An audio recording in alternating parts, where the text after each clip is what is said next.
You did it! You made it through Advent, Christmas Eve, and all the pastoral extras that show up in December. And now, with just a few days and waning energy, it's time for the annual reflection on John's prologue.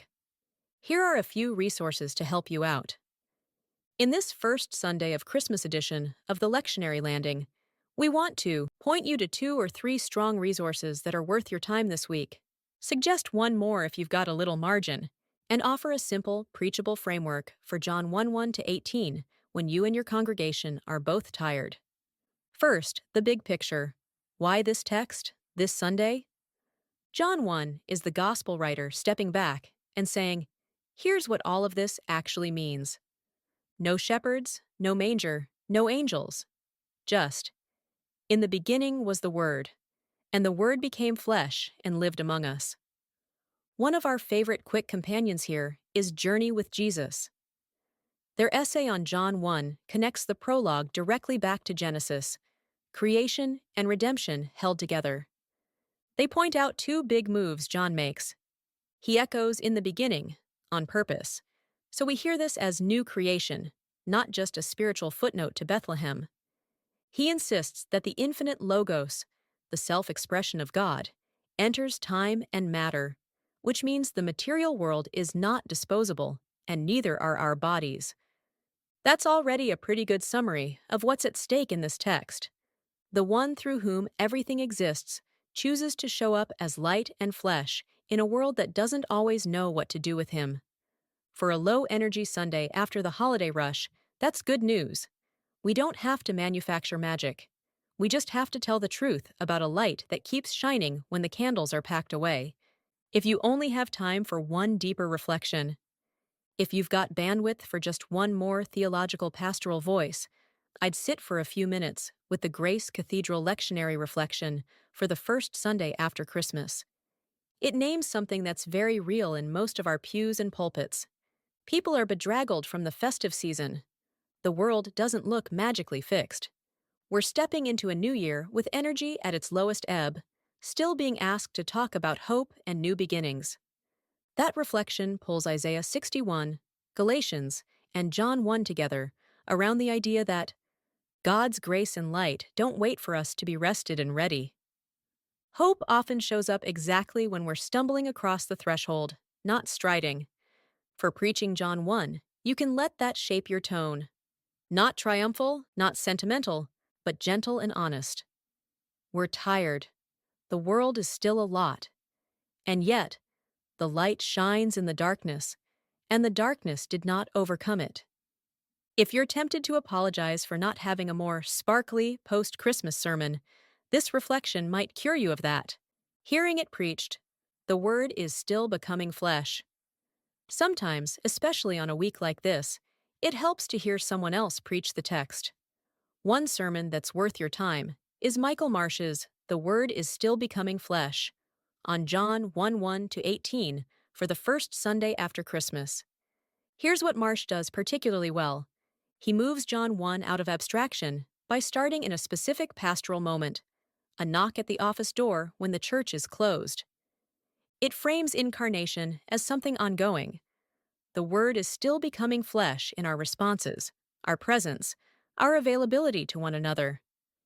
It never loses the sense of wonder that the eternal Word would inhabit our schedules, our buildings, our interruptions. You don't have to mimic Marsh's structure, but you might borrow the idea that incarnation is present tense. Not just the Word became flesh back then, but the Word is still becoming flesh now, here. 1 or 2 concrete examples of where you've seen that in your own community, especially during Advent and Christmas just past. If you're exhausted and tempted to float above people's lives with a big theological lecture, this kind of sermon can bring you back down to earth.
The links and notes for these sites are in the description.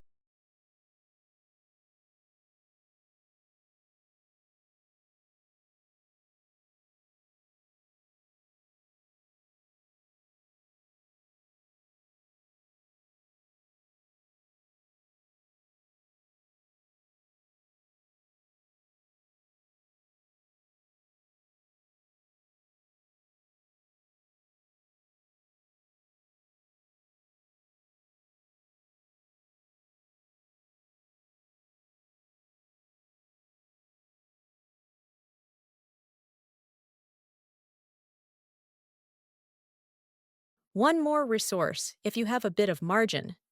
If you find yourself with a bit more prep time than you expected, or you're planning a Bible study around this text, the Jesus Walk study, The Word Became Flesh, John 1 to 18, is a solid structural help. It's not flashy, but it breaks the passage into clear pieces: who the Word is, pre existent, with God, is God, what the Word does, creates, gives life, shines as light, how people respond, reject, receive, become children of God, what grace and truth look like in Jesus, and highlights a few key verses: 1 through 3, 11 through 13, 14, 18, as anchors. You can use that to sketch a simple outline, and then let the more pastoral pieces, Grace Cathedral, Marsh's sermon, your own context, fill in the color.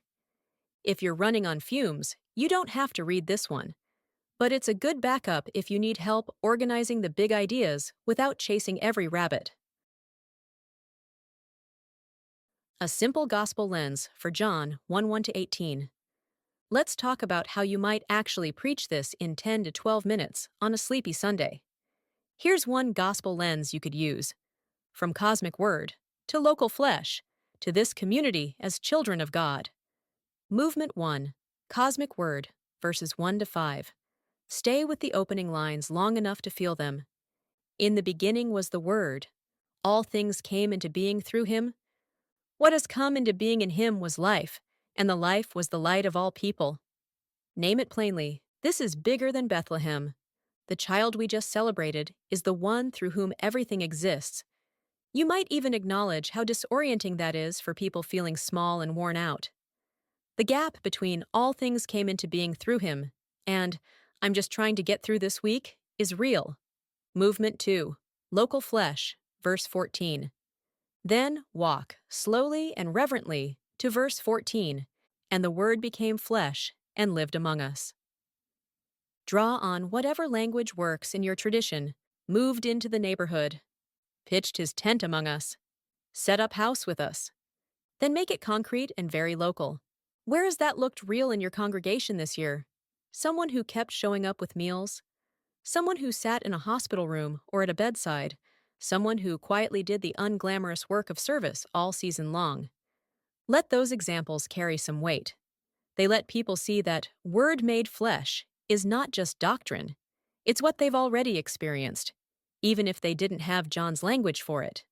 Movement 3, Us as Children of God, verses 10 to 13, 16 to 18. Finally, take some time with, He came to what was his own, and his own people did not accept him. But to all who received him, he gave power to become children of God. From his fullness we have all received grace upon grace. Here you can name our capacity to miss the word: busyness, cynicism, disappointment. Name that we are still stubbornly named as children of God, born not of blood or will, but of God. And maybe invite them to remember one moment in the last month where they received some small unexpected grace, or offered some small costly grace. You don't have to force a neat bow. A simple ending might be, the light still shines in the darkness. The Word is still becoming flesh. And you, tired, ordinary, beloved, are still God's children. That's enough. So, for Christmas 1, Year A with John 1 to 18, if you're short on time and energy, let Journey with Jesus help you hear the Genesis echoes and the creation redemption sweep. Let the Grace Cathedral lectionary reflection give you language for preaching hope when everyone is running on empty. If you can, let the Word is still becoming flesh model what it sounds like to preach incarnation as something ongoing in the life of your congregation. And, if needed, use Jesus Walk to keep the theology organized without drowning in detail. You don't have to wring one more huge performance out of yourself this week. You just have to tell the truth about a word who refuses to stay distant. If you're preaching John 1 this Sunday, we'd love to hear, what's the one line you hope your people carry home? Are you leaning into light, flesh, grace upon grace, or something else? Drop it in the comments so the Lectionary Landing can be a little gathering place for preachers learning from each other, not just a list of links.